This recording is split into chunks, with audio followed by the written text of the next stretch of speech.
threatens their existence is a broad-based knowledge of conspiracy about this globalist agenda.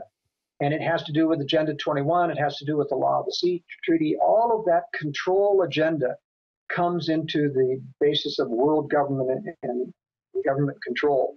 And that's why the media, even the faux media, Fox News, et cetera, is so virulent against anyone like you and I who believes in conspiracy. They will not have us on national television, even to discuss it, because they don't want the genie out of the bottle.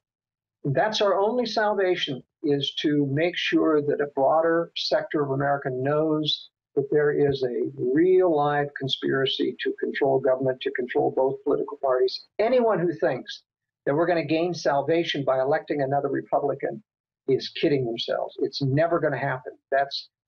It's not that it's unhelpful in the sense that if you campaign for someone like Ron Paul, who really will make a difference, but if you go after an establishment representative of the Republican Party, they will only do what George Bush did to us. And conservatives have to wake up to this. I think a lot of them did wake up after George Bush. I think if Romney gets elected, they're going to wake up when he betrays us as well. It's going to be very sad, but unfortunately, that's the reality. We have got to realize that it's only by using credible information to convince people that there is conspiracy in this world, legitimate conspiracy, that we're going to be able to win this battle. And that's what they're afraid of. That's why they have to shut down dissidents. Exactly. I mean, everything they do is obsessed with those of us that know, but now it's not your uncle 60 years ago exposing this. They're announcing world government. They're announcing global carbon taxes. California is forcibly inoculating kids without parental consent. They're openly announcing they're going to outlaw single-parent homes. I mean, it's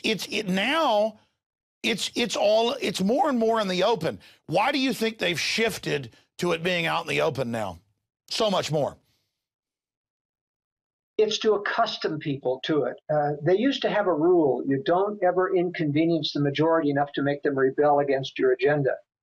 But they started doing it with the TSA. It's in your face. And they won't let up, no matter how much people complain, no matter how ruthless they become with the TSA. They won't let up, and that's because they want to get us used to it, and they're driving it through, and that's what I think they're doing. They're more and more confident now that we don't have the power to cut them off. And right now we don't, until we get the word out more and more. I took a lot of flack in my book, Strategic Relocation, because I do discuss and give evidence of conspiracy. I don't make it the major portion of it, but I do take some flack. I have people who have dismissed my book